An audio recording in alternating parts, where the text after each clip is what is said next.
मुगलों के हरम की सच्चाई प्रस्तावना। भारतीय इतिहास में मुगलों का शासनकाल 1526 से 1857 लगभग 330 वर्षों तक चला। मुगलों के जीवन का सबसे रहस्यमयी और चर्चित हिस्सा रहा उनका हरम। हरम को लेकर आम जनमानस में तरह तरह की धारणाएं बनी। कहीं इसे केवल विलासिता का अड्डा समझा गया तो कहीं षड्यंत्र और राजनीति का केंद्र। लेकिन सच्चाई इससे कहीं गहरी और बहुआयामी है। ये कहानी उसी सच्चाई को उजागर करती है जो इतिहासकारों, यात्रियों और समकालीन लेखकों ने दर्ज की। हरम की परिभाषा। हरम शब्द अरबी के हराम से बना है, जिसका अर्थ होता है पवित्र, अप्रत्यक्ष या जहां प्रवेश वर्जित हो। इस्लामी समाज में हरम का मतलब उस जगह से है जहां शाही महिलाएं रहती थीं। यह कोई केवल ऐशगाह नहीं था, बल्कि स्त्रियों की सुरक्षा और निजता का स्थान भी था। यानी हरम इक्वल्स महल का स्त्रियों का सुरक्षित परिसर।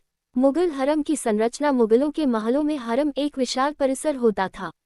इसमें रानियां, रेखेले, दासियां, नौकरानियां, दाइयां, कलाकार और महिला सेविकाएं रहती थीं। हरम के चारों ओर ऊंची दीवारें होती थीं और सुरक्षा का कड़ा पहरा होता था। पुरुषों का प्रवेश वर्जित था, सिवाय बादशाह और कुछ खास सेवकों, खोजे हिजड़े के। हरम में महिलाएं कितनी थीं? बाबर और हुमायूं का हरम बहुत छोटा था। अकबर के हरम में लगभग 5000 महिलाएं बताई जाती है, इतिहासकार अबुल फजल के अनुसार। जहांगीर, शाहजहां और औरंगजेब के हरम अपेक्षाकृत छोटे लेकिन राजनीतिक रूप से महत्वपूर्ण रहे। हरम की महिलाएं कौन थीं? हरम में सिर्फ रखेलें नहीं होती थीं, बल्कि कई वर्ग की महिलाएं थीं। 1. मुख्य बेगम, बादशाह की पत्नी जैसे अकबर की पत्नी जोधाबाई, शाहजहां की मुमताज महल। 2. अन्य रानियां, राजनीतिक विवाहों से जुड़ी महिलाएं। 3. राजकुमारियों की पत्नियां जो राजकुमारों के साथ हरम में रहती थीं। 4. पारसी, तुर्क, अफगान, हिंदू और राजपूत महिलाएं जिन्हें या तो विवाह से या तोहफे के रूप में या युद्ध में कैद होकर हरम में लाया जाता था। 5. दासियां और सेविकाएं जो हरम का कामकाज देखती थीं। 6. कलाकार और नर्तकियां मनोरंजन और उत्सवों के लिए। हरम का प्रबंधन। इतने बड़े हरम को संभालना आसान नहीं था। अकबर ने हरम को व्यवस्थित करने के लिए हरम सरदार और दारोगा ए हरम की पदवी दी।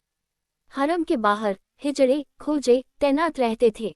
हरम में खर्च, वेतन, कपड़े, भोजन और सुरक्षा के लिए पूरा प्रशासनिक ढांचा था। अनुशासन। किसी भी पुरुष का बिना अनुमति हरम में प्रवेश करना मौत की सजा दिलवा सकता था।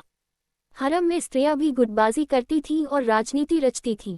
राजनीति और षड्यंत्र का अड्डा। हरम केवल प्रेम और विलासिता का स्थान नहीं था, बल्कि मुगल साम्राज्य की राजनीति का गुप्त केंद्र भी। बाबर और हुमायूं के समय राजनीति कम थी, लेकिन अकबर के समय हरम का असर सबसे ज्यादा दिखा। उनकी मां हमीदा बानो बेगम और पत्नी जोधाबाई का गहरा प्रभाव था। जहांगीर की पत्नी नूरजहां ने तो मुगल साम्राज्य की राजनीति अपने हाथ में ले ली थी। शाहजहां की बेगम मुमताज ने भी कई फैसलों में अहम भूमिका निभाई। हरम में प्रेम और ईर्ष्या। इतिहास गवाह है कि बादशाह की कई पत्नियां आपस में ईर्ष्या और प्रतिस्पर्धा करती थीं। किसी पत्नी को ज्यादा प्यार मिलता तो दूसरी नाराज हो जाती। अकबर का झुकाव कभी हिंदू बेगमों की ओर होता तो कभी मुस्लिम रानियों की ओर। जहांगीर का प्यार नूरजहां पर केंद्रित था, जिससे शाही परिवार में दरारें पड़ी। हरम में संस्कृति और कला। हरम केवल राजनीति और प्रेम का केंद्र नहीं था, बल्कि यहाँ संगीत, कविता, चित्रकला और नृत्य का भी विकास हुआ। कई बेगमें खुद पढ़ी लिखी थीं और कला की संरक्षक थीं। मुमताज महल और नूरजहां जैसी महिलाएं व्यापार और इमारतों के निर्माण में भी सक्रिय थीं। गलत धारणाएं और वास्तविकता। गलत धारणा 1. हरम इक्वल सिर्फ अय्याशी का अड्डा। सच। हरम अय्याशी का स्थान नहीं था, बल्कि शाही महिलाओं का निवास स्थान था। गलत धारणा 2. हरम में हजारों औरतें सिर्फ राजा की हवस के लिए। सच। अधिकांश महिलाएं सेविकाएं, रिश्तेदार या राजनीतिक विवाह की रानियां थीं।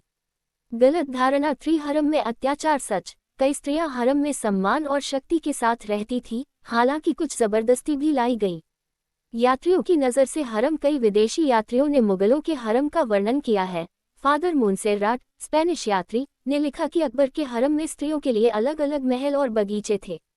फ्रेंच यात्री बनिया ने जहांगीर और शाहजहां के हरम का विस्तार से वर्णन किया और लिखा कि हरम साम्राज्य की असली शक्ति का केंद्र है। मुगल हरम और खोजे हिजड़े। हरम की सुरक्षा में हिजड़े यूनक्स लगाए जाते थे। वे ही हरम और बाहर की दुनिया के बीच संपर्क साधते थे। कई बार ये हिजड़े राजनीति में भी अहम भूमिका निभाते थे। औरंगजेब और हरम। औरंगजेब सबसे सख्त और धार्मिक मुगल शासक माना जाता है। उसने हरम को सीमित और अनुशासित कर दिया। उसकी धार्मिक नीतियों ने हरम के जीवन को काफी बदल दिया। हरम का आर्थिक पक्ष। हरम का खर्च साम्राज्य की आय का बड़ा हिस्सा लेता था। स्त्रियों के लिए महंगे कपड़े, गहने, इत्र, संगीत, नृत्य और भोजन पर बहुत धन खर्च होता था। हरम की महिलाओं को नियमित वेतन भी मिलता था।